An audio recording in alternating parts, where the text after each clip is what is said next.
Hello दोस्तों, स्वागत है आपका हमारे यूट्यूब चैनल अपब्राइट एजुकेशन में।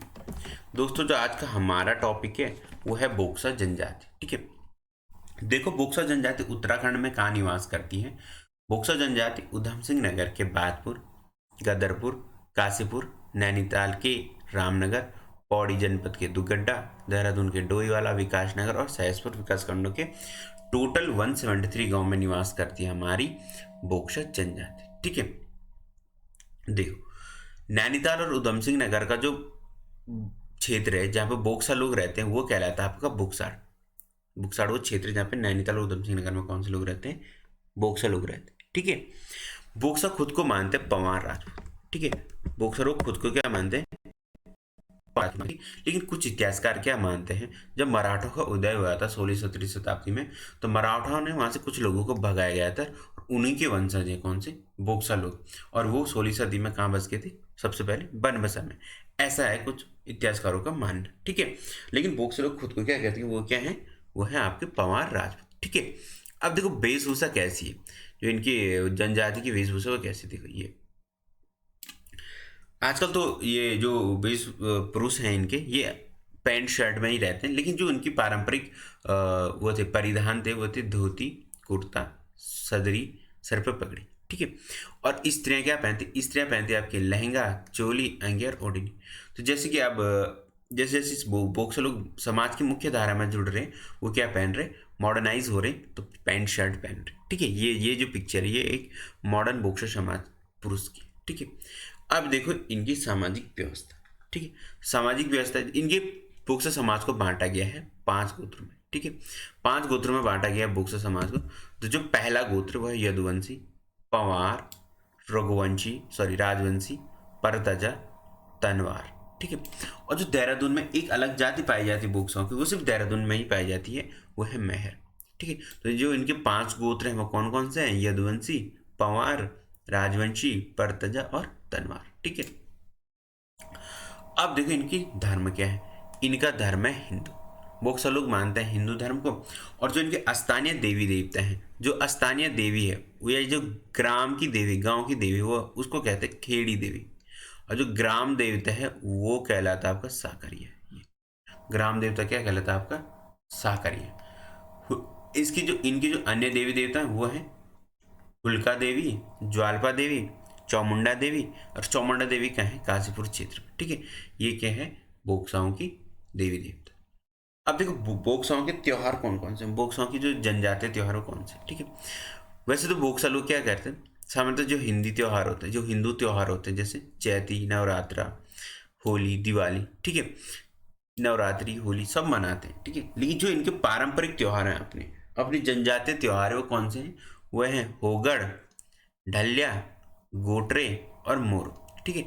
ये एक बार यूके ट्रिप प्रश्न ने क्या किया था, एक किसी पेपर में भी पूछा था। ठीक है। कि होगड़, ढल्या, गोटरे, मोरो किस जनजाति के त्योहार हैं? तो ये हैं आपके बोक्सा जनजाति के पारंपरिक त्योहार। ठीक है। देखो, बोक्सा जनजाति के वैवाहिक रस्म है। ठीक है। बोक्सा जनजाति में कितने प्रकार के विवाह होते हैं? जैसे गंधर्व विवाह, लव मैरिज, सह पालन विवाह, बैठाट या घर बैठाट विवाह, विधवा विवाह होते हैं कहाँ पे?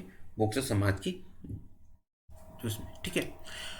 अब देखो, जो शादी विवाह होता है जब, तब क्या होती है, जो स्त्रियां होती है बोक्सा समाज की, वो हिलका पूजा, हिलका भूमिया पूज की पूजा करते हैं। जो उनका भूमिया देवता होता है, हिलका भूमिया की। ठीक है। और विवाहित स्त्रियों को क्या कहा जाता है बोक्सा समाज में? विवाहित स्त्रियों को कहा जाता है आपका बैयर। विवाहित स्त्री को क्या कहा जाता है? बैयर। अब देखो इनकी कुछ रस्में हैं बोक्सा समाज की, जो शादियों में की जाती है। ठीक है। पहली रस्म है गनाना। गनाना का मतलब होता है पुरोहित जी जिस दिन क्या निकालते हैं, विवाह की तिथि निकालते हैं, वो रस्म क्या कहलाती है? इनकी गनाना। ठीक है। फिर आती है रत जगह। रत जगह में क्या होता है? रात भर जागते हैं। ठीक है। लड़के वाली साइड से क्या होता है, जिस दिन शादी होती है उस दिन, उससे 4 दिन पूर्व क्या करते हैं, रात में रत जगह का आयोजन होता है। ठीक है। रात भर जगते हैं और अपना मनोरंजन वगैरह करते हैं। ठीक है। फिर आती छेई पूजा। छेई क्या होता है? छेई ये कहते हैं सैमल की जो वृक्ष होती, सैमल के वृक्ष की शाख को कहते हैं छेई। ठीक है। और जो छई को लेके आता है, वो जंगल से वो लेके आता है कौन, लड़की या लड़का, सामान्य तो लड़की और लड़के का जीजा जी लेके आते हैं, और इसको क्या कहते हैं, छैया कहते हैं, जो छई को लेके आते हैं। तो ये क्या करते हैं, इस छई का, इस सेमल के वृक्ष की शाख का मंडप में लगाते हैं, मंडप के चारों ओर लगाते हैं। जैसे गढ़वाल में क्या लगाते हैं, पैया या केला लगाते हैं गढ़वाल में, तो वैसे ये क्या लगाते हैं, सेमल के वृक्ष की शाख को लगाते हैं मंडप के चारों ओर, इसको शुभ मानते हैं। ठीक है। फिर इनकी जो अगली रस्म है वो है पंचहेड़ी। पंचहेड़ी रस्म क्या है, इसमें क्या होता है, लड़की के मामा जी क्या करते हैं, लड़की को क्या करते हैं, 5 बर्तन भेंट करते हैं शादी के दिन। ठीक है। तो वो प्रथा इनकी क्या कहलाती, वो रस्म क्या कहलाती, पंचहेड़ी। फिर जो अगली रस्म है बोक्साओं की, वो है गोना या चाला। तो क्या होता है, शादी के दिन जो लड़की होती है वो अपने ससुराल चले जाती है। ठीक है। और अगले दिन अपने भाई के साथ फिर से एक दिन बाद मायके आ जाती है, और 2-3 महीने क्या रहती है, मायके में रहती है, और उसके बाद अस्थायी रूप से क्या चले जाती, अपने ससुराल चले जाती 2-3 महीने रहने के बाद। तो वही प्रथा क्या कहलाती है, आपकी गौना। 2-3 महीने रहने के बाद जो लड़की होती है वो अपने मायके से ससुराल जाती। ठीक है। अब देखो इनकी राजनीतिक व्यवस्थाएं। ठीक है। तो इनकी जो सबसे छोटी इकाई समाज की वो है परिवार। ठीक है। और परिवार मिलकर क्या बनाते हैं, बहुत सारे परिवार मिलकर इन गांव, और ये गांव को क्या कहते हैं, मजरा। गांव को क्या कहते हैं, मजरा। और जैसे हमारी ग्राम पंचायत होती है, इनकी क्या होती है, विरादरी पंचायत गांव में। ठीक है। और विरादरी पंचायत में होते हैं 5 सदस्य, जो क्या करते हैं, न्याय और कानून व्यवस्था को देखते हैं गांव में। गांव में किसी को क्या, अगर लड़ाई झगड़ा हो गया तो उसकी क्या, उसको न्याय कौन देता है, बिरादरी पंचायत। ठीक है। इस बिरादरी पंचायत में इन 5 सदस्यों के अलावा क्या क्या होते हैं, पंचायत में एक मुंसिफ होते हैं, एक दरोगा होता है, 2 सिपाही होते हैं, और ये सभी पद क्या होते हैं, वंशानुगत। और इनका काम क्या होता है, इनका काम क्या होता है, गांव में शांति व्यवस्था बनाए रखना। ठीक है। कानून व्यवस्था को शांति स्वरूप तरीके से चलाना। ठीक है। अब देखो जो बोक्सा जनजाति है, इनकी अर्थव्यवस्था क्या है। ठीक है। ये अपना जीवन यापन किस पे करते हैं, कृषि और पशुपालन। ये मुख्यतः 2 काम करते हैं, कृषि और पशुपालन। ठीक है। और कुछ लोग क्या करते हैं, दस्तकारी भी करते हैं। ठीक है। लेकिन जब से ये मुख्य धारा में आ गए हैं समाज की, तब से इन लोगों का काफ़ी विकास हो गया है। ठीक है। ये जब लिखने पढ़ने लगे हैं, ठीक है, शिक्षित होने के बाद इनको क्या है, जॉब्स भी जब मिलने लगी हैं, तब ये क्या करता है, इनका जीवन में सुधार हो रहा है। लेकिन मैक्सिमम लोग क्या करते हैं, कृषि भी और पशुपालन करते हैं अभी भी। ठीक है। ये धीरे धीरे करके क्या जुड़ रहे, हमसे मुख्य धारा में जुड़ रहे। ठीक है, समाज की। अब देखो इनका प्रमुख भोजन क्या है, इनका प्रमुख भोजन है मछली और चावल। बोक्सा लोग क्या खाते हैं ज़्यादा, मछली और चावल।